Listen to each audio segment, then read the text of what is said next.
कुछ रातें ऐसी होती हैं जहां ज़मीन के नीचे की खामोशी ज़मीन के ऊपर की आवाज़ों से ज़्यादा भारी होती है।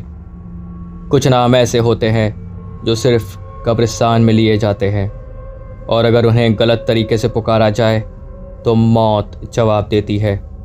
आज की कहानी है कब्रिस्तान के राजा की, बैरोन समेदी की।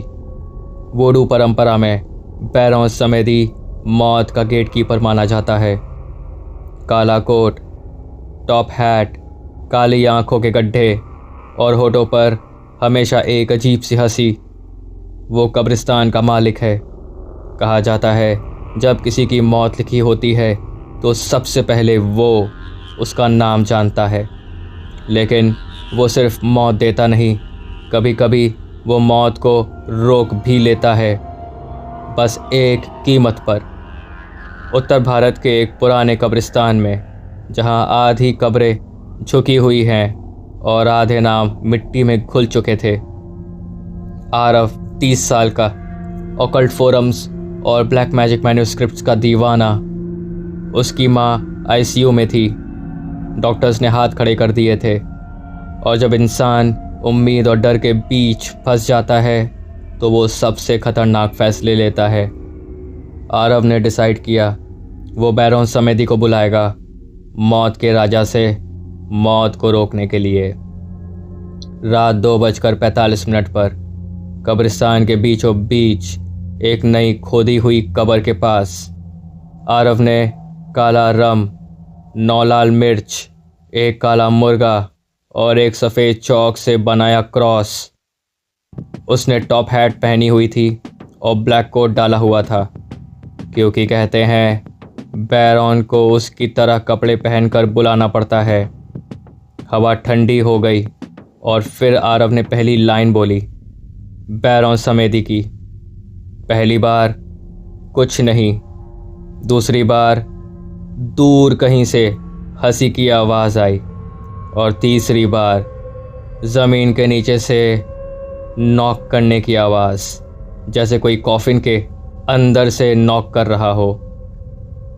हवा में रम की स्मेल भारी हो गई और आरव के सामने धीरे धीरे एक आदमी का आकार बना।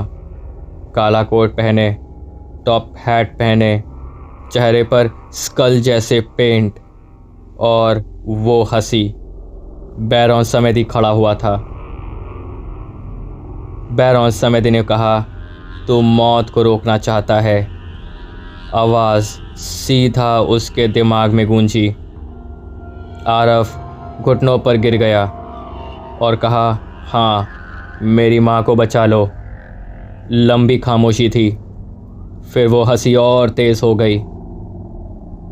बैरोन समेदी ने कहा, मौत रुक सकती है लेकिन बैलेंस टूटेगा। आरव ने बिना सोचे हाँ कह दिया। यही उसकी सबसे बड़ी गलती थी। रिचुअल का आखिरी हिस्सा था एक लाइन जो बहुत ज़रूरी थी प्रोटेक्शन के लिए। आरव ने वो लाइन गलत बोल दी। एक शब्द, सिर्फ एक शब्द गलत।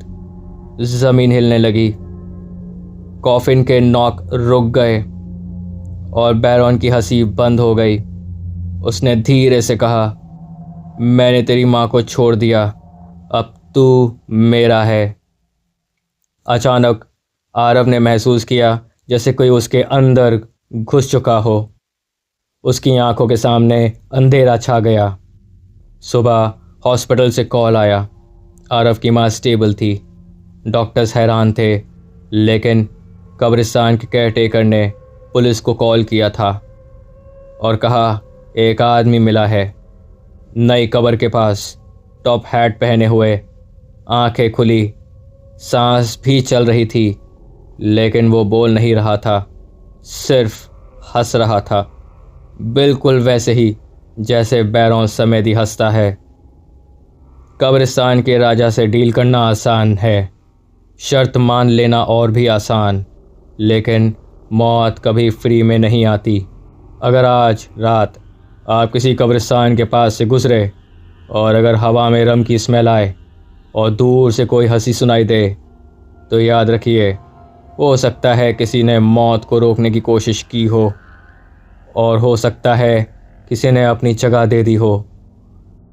यह कहानी केवल मनोरंजन के उद्देश्य से बनाई गई एक काल्पनिक हॉरर प्रस्तुति है। इसमें दर्शाए गए अनुष्ठान और घटनाएं वास्तविक जीवन में करने योग्य नहीं हैं। कृपया इन्हें केवल कहानी के रूप में देखें। कहानी यहीं ख़त्म होती है और अगली कहानी तक नियम साफ है, सवाल कोई नहीं करेगा।